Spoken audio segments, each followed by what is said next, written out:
Everyone asked how many sets for muscle growth? 10, 20, is it 30 sets? Most think more sets equals more growth, but it can be the wrong target, as the key of volume is that it is driving mechanical tension per set. And if execution and recovery aren't there, more sets doesn't mean more growth, it just means more fatigue. I'm John Jewett, I have BB Pro, an educator at J3 University. We teach serious lifters how to gain muscle, lose body fat to see their fullest potential with their physique. Today, we want to teach you about how to learn where your volume starts points should be, how you should adjust those volumes to make sure that you are growing reliably and not just wasting time and efforts in the gym. So what volume really does is it's a tool to create mechanical tension in the muscle. And you need certain amount of sets to have a certain amount of tension accumulated in this session to grow muscle. So the question isn't how many sets can I do? It's how many quality sets can I do, recover from, and then improve my performance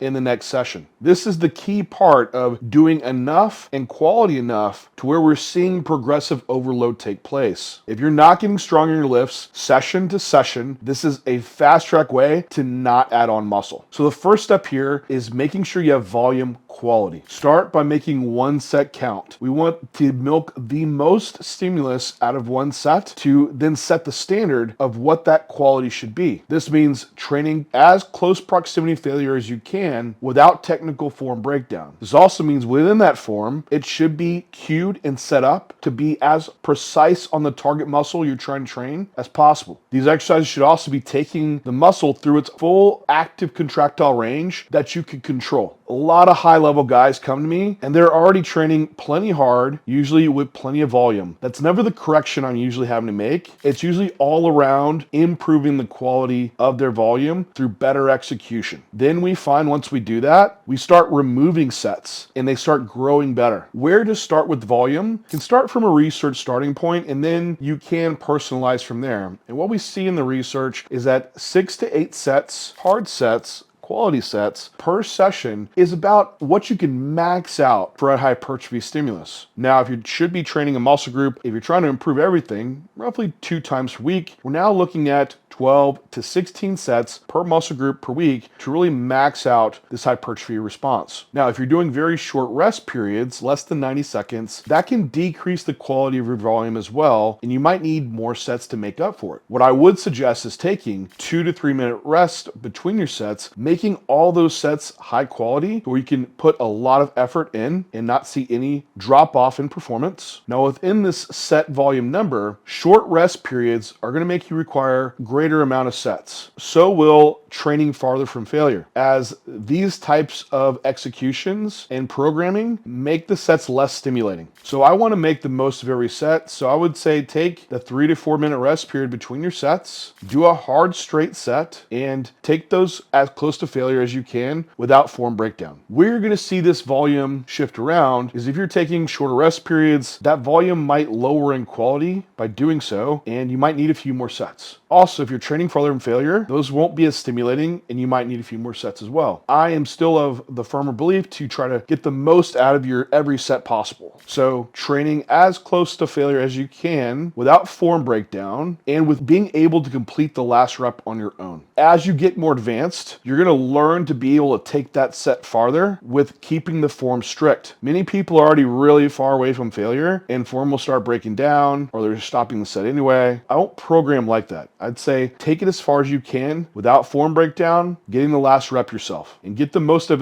of those sets by taking 2 to 3 minute rest periods so you're prepared physically and psychologically to perform at a high level for every set that you do. Now, with this starting point of volume, you can now personalize it with 3 questions that I would look at. After a training block, did you grow well off the current volume? And you can look at your logbook progression. Over a block, you should see all your lifts training up. Then comparing off your visuals, should see these body parts are starting to improve as well. You should also compare your video review of your main compound lifts from week 1 to week 8 of a training block. So over a couple months. Did the quality stay the same? That means, did the stimulus stay the same? Was I recovering? Is performance sustained? And after the 8 weeks, do you feel like you are getting a little bit worn out before you're going in each training session? Or before the 8 weeks is up, were you seeing the logbook already start to stall out? Is it stagnant or even digress? If you answer no to any of these questions, then that's where you reevaluate your volume. If you were not growing and the logbook wasn't progressing, most likely a volume reduction for a lot of people is what needs to happen, especially when you're starting within the guidelines for what we know works well for hypertrophy. And then also very likely if you feel like you're under recovering. So you're going in your sessions feeling pretty worn out, less motivated to train. Those are more signs that you are under recovered. Now, if the work wasn't high quality, you can get more out of those lifts and you feel recovered. Like times I would just keep the volume the same and just keep going and keep working on improving the quality of your execution. Now, to know you're in this right productive zone, we should be able to see that every session you're able to move up to some degree of a slight load increase, a slight rep increase. And if you're more advanced, that might not happen every single session, but we should see everything overall trending upwards. Now, if your volume's too high, you're going to see that, hey, you're chronically sore, you run into like nagging joints or even repetitive connective tissue issues, and then you're just dragging and you're not motivated to train. You don't want to go to the gym. Now, when it's too low, again, I feel like this is the lesser occurrence because you probably will still be getting stronger if you're training hard, and you still can be growing muscle even with low volumes. It's just you might be a little slower and take you longer to get that same growth on the lower volume. So you really want to be in the sweet spot of where you have enough volume to recover and still progress your lifts. And just know it's okay to live in that place where you can continually recover and keep progressing lifts. You don't always have to chase the point of feeling run down like you always need a deload every 4 weeks. And if that's the case, volume's too high. You should be able to sustain 8 to 10 weeks of training before needing something like that. And I'd recommend holding your volume steady for blocks. And why I would suggest this is to be able to assess accurately. If every week you're trying to add more sets, adding a set in is a huge addition of stimulus, and likely very well, it can tip you over the edge quicker than you realize. I like the analogy of going out for a night of drinking and taking 2 shots. That at the end of the night, you can assess, hey, that didn't really get me very drunk, and I will be okay the next morning. Versus going out for the night and you say, I'm going to have a drink every hour until I start feeling drunk.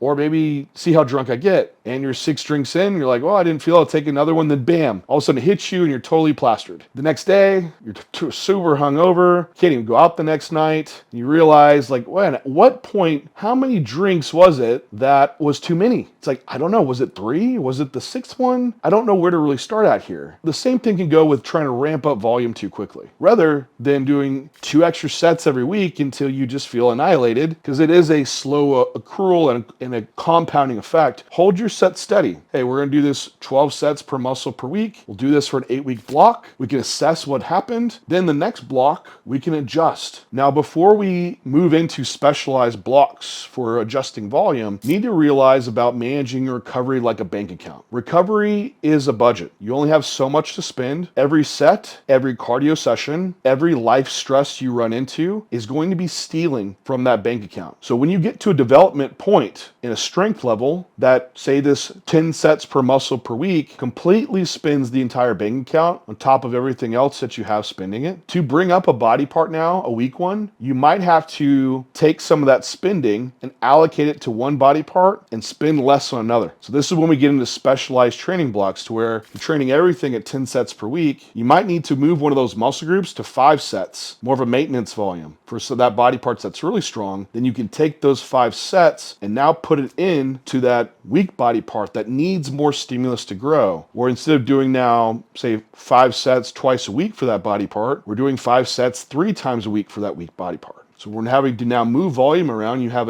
now a specialized split that's built for you. And what I would continually try to do as you get more advanced is increase the limits of your bank account, your recovery bank account. And when I was young, starting out, I worked a 9 to 5. I was coaching on the side. I had stressful relationships. My recovery bank was pretty small. And as I've gotten older, more financially stable, I now have more free time where I can have relaxation. Relaxation grows your bank account. Better sleep grows your bank account. Keep working on those areas to de-stress your life, have relaxation time, have improvements in sleep. All that will be able to open up the quality stimulus you can provide, and actually recover from it. So when we're looking at how much volume to do, yes, research can give us a pretty good starting point, but there's so much individual context that needs to happen that you need to just start somewhere, hold variables constant, assess, and then personalize it based on your training performance and your recovery. If you're recovering in your sessions, you're moving up your lifts, you're very likely in the right volume category for you.